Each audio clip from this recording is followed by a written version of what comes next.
Well, today's gospel reading is one of those passages that might make us sit up straight and think, whoa, wait a second. What, did Jesus just say that something is unforgivable?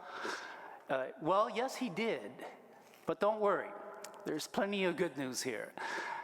So in this gospel, this particular passage from Mark, Jesus is accused by the scribes of casting out demons by the power of the prince of demons, Beelzebul. So imagine that. The Son of God, who came to bring life, accused of working for the enemy. I mean, give me a break, right? How ludicrous is that? But with his profound wisdom, Jesus says to them, how can Satan drive out Satan? That's like saying a house divided against itself can stand. It doesn't make sense. Now, Jesus uses this moment to teach about blasphemy against the Holy Spirit, which he calls the unforgivable sin. Now, this phrase might sound intimidating to all of us. So let me just clarify what he means. Well, first, let's get one thing straight. Blasphemy isn't about accidentally saying the wrong thing or being angry with God or doubting him during a tough time that we might be going through.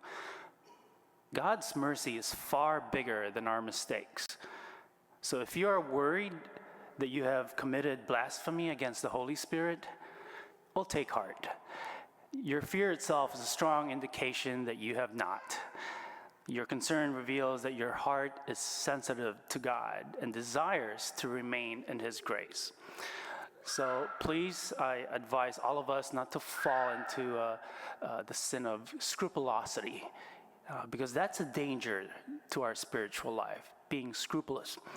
It distorts the understanding of God's mercy, and it leads to excessive fear and excessive self-focus and spiritual paralysis, rather than trust and freedom in his grace.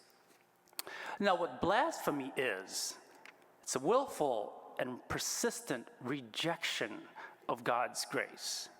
Again, those are two key words, persistent and willful rejection. It is not a single act, but a state of heart that refuses to acknowledge the work of the Holy Spirit as being good.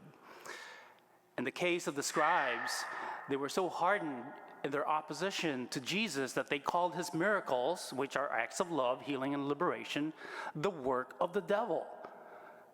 And the reason this sin is unforgivable isn't because God won't forgive it, but because the person refuses to receive forgiveness.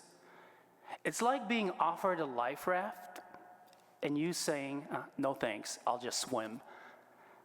So let's not be like the scribes who were so certain that they were right that they couldn't see God standing right in front of them.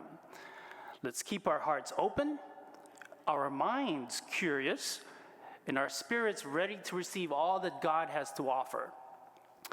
And the next time you see something good, big or small, remember to give credit where credit is due.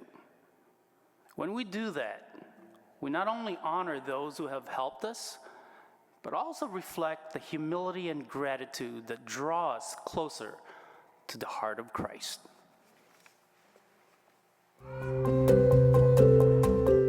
Thank you for participating in the digital liturgy today.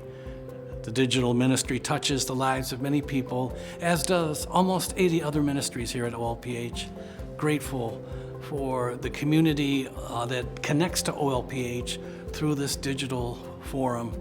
It's unbelievable how many people are able to access the liturgy and other events because of this ministry. Please consider supporting OLPH. All of your sacrifices help to sustain this parish and to keep moving us into the future. Thank you very much and keep watching.